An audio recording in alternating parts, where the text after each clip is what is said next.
Hello everyone, this is Surf, and you might be asking yourself, what is this? This is not Minecraft. What have you done? Well, I'm doing this now too.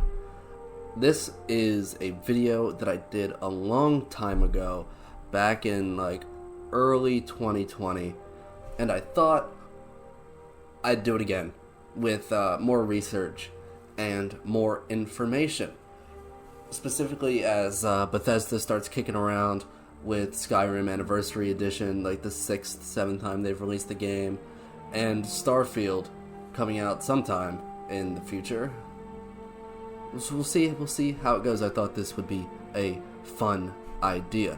So the idea of this whole endeavor here is to come up with a giant map of every Nordic area in the game, Ancient Nordic, at Morin type of thing, everything where the Draugr is, that whole type of architecture, structure, and to just see what that world looked like back before the Empire and back before everything modern we see in Skyrim, and what an at Morin / Ancient Nordic Skyrim looked like, just taking a look at them from a bird's eye view. So without further delay, this is the map that I came up with. As you can see, there are things pretty much absolutely everywhere, and my objective here was to look for patterns. I went over all of every book from the Songs of the Return and other stuff related to Ancient Nordic stuff, Ancient Nordic campaigns from High Rock to Resdayn / modern day Morrowind. And we're going to look for patterns, see what we can't see what was where. Also, as you can see, I've got a little bit of a color chart, a little color coding going on right here. And so that deserves explanation. In yellow, we have civilizations, any Nordic ruins that have proved to be lived in at any point in history. Next, we have the temples, which are super big Nordic ruins, but not necessarily containing a dragon priest. That's the only really way I can take it, really. Most of the ancient Nordic temples contain dragon priests. Some of them don't, like Sheerpoint's just the mountain that's got a dragon priest in it. Other ones like Forelhost or Skuldafn, massive constructions that have dragon priests, and that's how I chose to define temples. Forts are in green, which is a large Nordic ruin with no interior and does not possess skeleton or Draugr. A large tomb in dark red are large burial structures that contain skeleton and Draugr with 2 or more interior cells within this. And then tombs in the brighter red, which contain skeleton or Draugr and contain less than 2 interior cells. Outposts like watchtowers and all that are in orange. Graveyards are in gray. And I decided to make this their own category because usually in the vast majority of Nordic ruins, people are Draugr. The old companions, the old Nordic warriors are Draugr. And so why they decided to bury these people is sort of an anomaly to me. And so I wanted to look into it, and I gave it its own designation. In light blue are the standing stones, which are pretty self-explanatory. I shouldn't have to explain any of that. In purple are monuments, which are standalone structures with no clear purpose. And so that was sort of my miscellaneous sort of category with the purple. In pink are the religious sites, ancient Nordic locations, typically outside, that suggest religious or ritual activity. And the last one, dragon mounds in brown, which is also pretty self-explanatory. So the only parameter I had for this project was I couldn't use anything after the death of King Wulfarth, which was the first era, 533. So I wanted to find a time frame, a cutoff point where I'd have all of the Nordic ruins but none of the Imperial forts, because after this is when the Nords start getting involved with the Empire and pushing south into Cyrodiil and creating the first Nordic Empire everywhere. And so I wanted the most in Skyrim without any of the imperial presence or pantheon, if that makes any sense. Also, I left some things in white just because I could not verify whether they were found within the time frame, or there was any other type of confusion. Like Dragon's Bridge, Falkreath, and Riverwood, I could not prove whether they were found within this time frame. They very well might have been.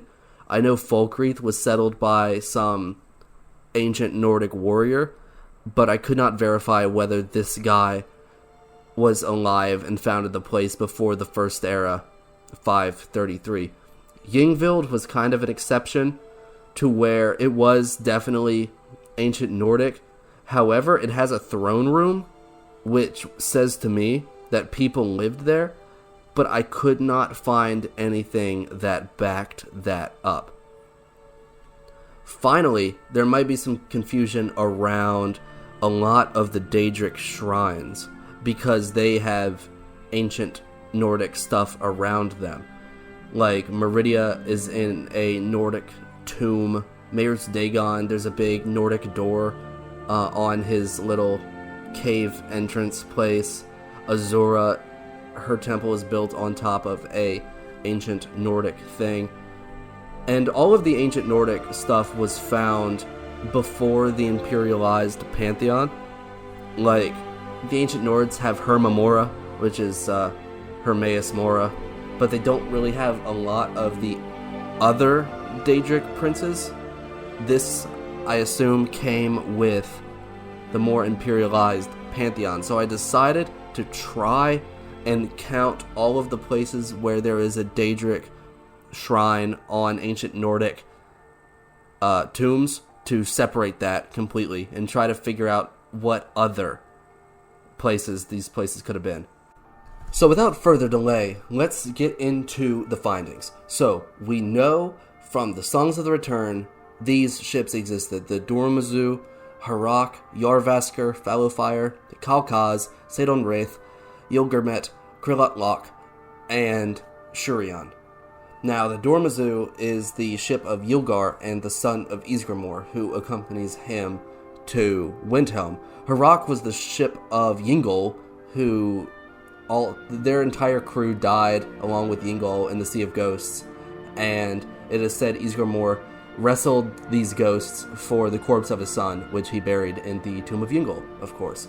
Jarvaskr fought southwards and settled Whiterun on the that bird statue, which is theorized to be an artifact from the wandering Elnafey. The Fallowfire fights south and settles the Rift. Kalkaz followed Ysgramor to Windhelm. The Sedon Wraith also followed Ysgramor to Windhelm. Ylgirmet is the ship of Ysgramor, and so of course they settle Windhelm. The Krilat sailed westwards through High Rock and Hammerfell, and the Shurion sailed eastwards to fight in Morrowind. So, with that being said, this is sort of the map we got.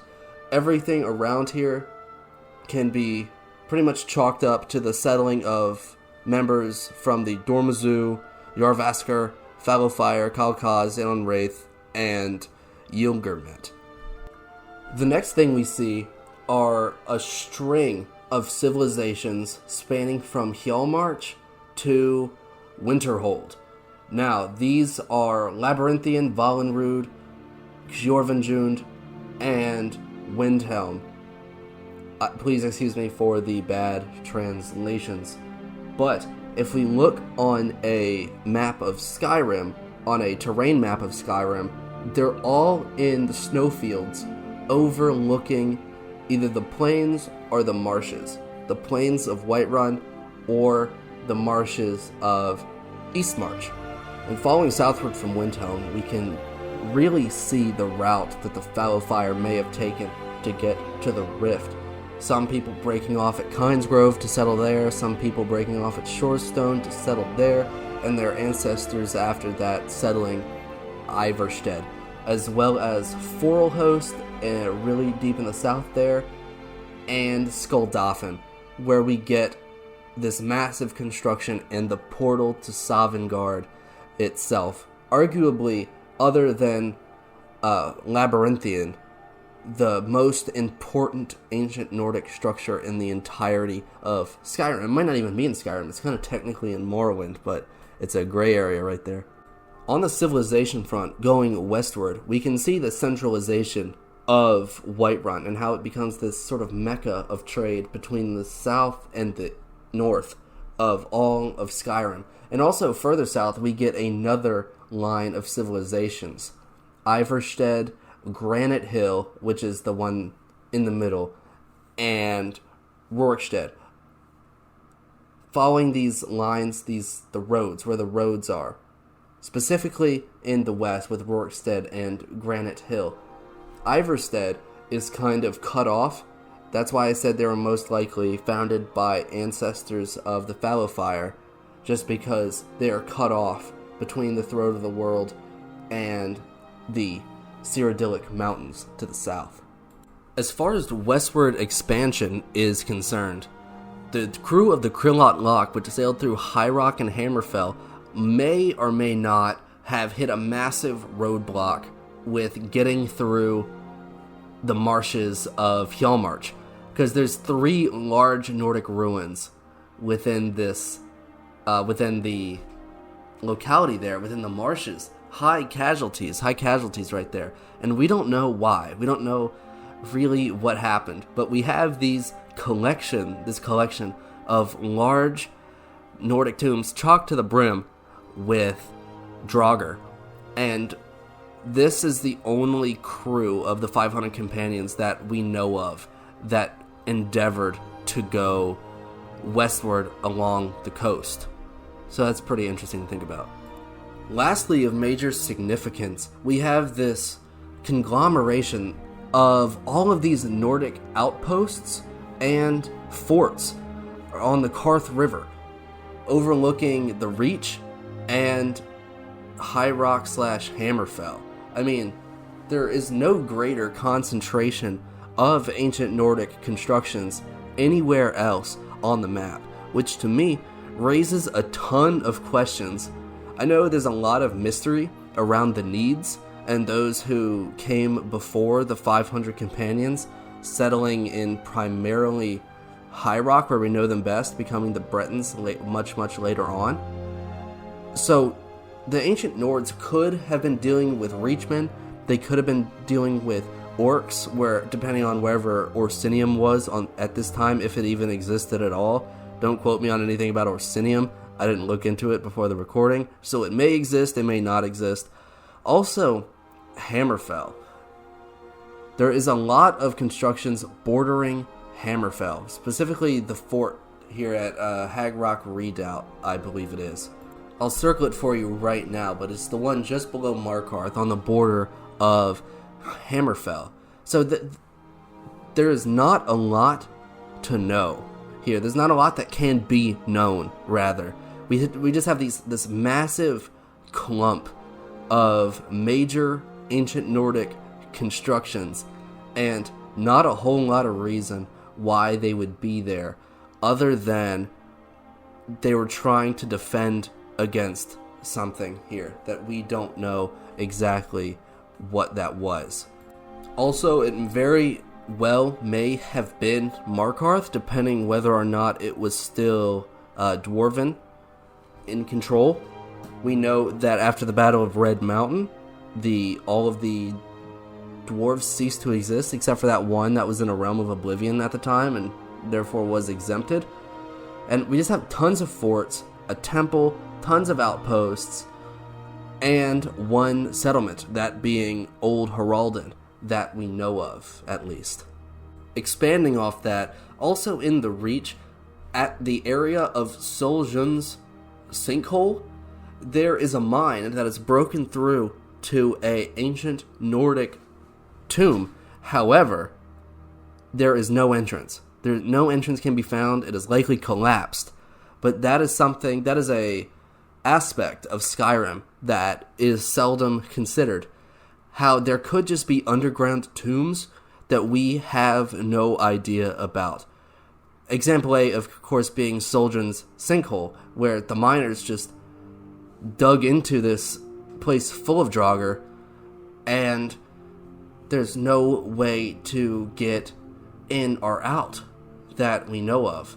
They just found this, just completely subterranean, which really makes you think, like, why was there ever an entrance? Did the Atmorans / Ancient Nords have a reputation? They definitely had a reputation for building underground, but did they have a reputation of completely sealing off tombs and making them completely inaccessible? We don't know. But there is no real record for that I've found anyway. Moving on to discussion about their architecture, a lot of these Nordic ruins are underground, especially, namely Zarthal, which was the first ancient Nordic settlement on the continent of Tamriel, which says to me that these guys came to Tamriel knowing exactly how to build subterranean structures, which says a lot. Like, these guys didn't learn how to build underground along the way. They came with this knowledge. This says something about Atmora, how it was already cold enough there, even though it was the land of distant green summers. They still knew, their survival still necessitated the building of underground structures, even before the freezing came and they all had to leave. There is also a massive religious aspect that we know nothing about outside of the Dragon Cult, and these are the Guardian Stones. Not just the Guardian Stones, all of the Standing Stones. And I believe there's 13 of these scattered around according to the unofficial Elder Scrolls pages, and all of them that are found in Skyrim have Nordic carvings in them. This is something that we don't hear about either in the Cyrodiilic Pantheon or the rest of the Dragon Cult, for that matter.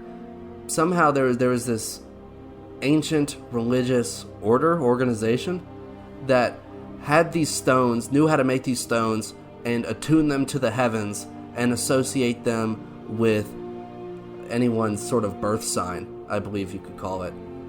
And this is a technology, these are methods of magic and religion that are not seen anywhere in modern day Skyrim. This is a totally separated aspect of Nordic religion that does not get touched on. And my original opinion on the Standing Stones is that they may have been associated with the Magnagi or the Wandering Elnafey or something elvish, something pre-Nord. However, just taking a look at them, you can see all the Nordic carvings and the constellations and Nordic stone masonry / metalworking in them. So they're definitely Nordic. We just don't know. There's no reference to who made them, why, or anything like that. All we know is they are completely separated from the Dragon Cult. So this is what I have for you. Feel free to pause and take a look at the map. Take a look at as long as you like. I used for this both primary and secondary locations from the Skyrim map. So there's more on here than what is discoverable through just playing Skyrim. I have the entire Legendary Edition official game guide, and I went through every primary and secondary location in-game and in the book looking for Nordic ruins. Anywhere that there was a Nordic civilization or building, I marked it on this map. Most of those are monuments and religious sites, whilst most of the actual buildings themselves can be found and discovered whilst playing the game, and they appear in the in-game map. That's what entails a primary location. But tell me what you think. Tell me, did I miss anything? Is there any principles or concepts that I fundamentally missed that would completely change the narrative that I've laid out right here? Let me know in the comments, and if there is, I may make a third revision of this. This is the second one, like I said at the beginning. So tell me what you think. Argue with each other in the comments. Talk about the Elder Scrolls. It's great. It's a great franchise. I love it. And next video, we're going back to Minecraft and Stoneworks and all that good stuff that you subscribed to me for in the first place. So, buckle in. I'm well adjusted to school now, and we are going to get back to regular uploads. So get hype. and I'll see you next time.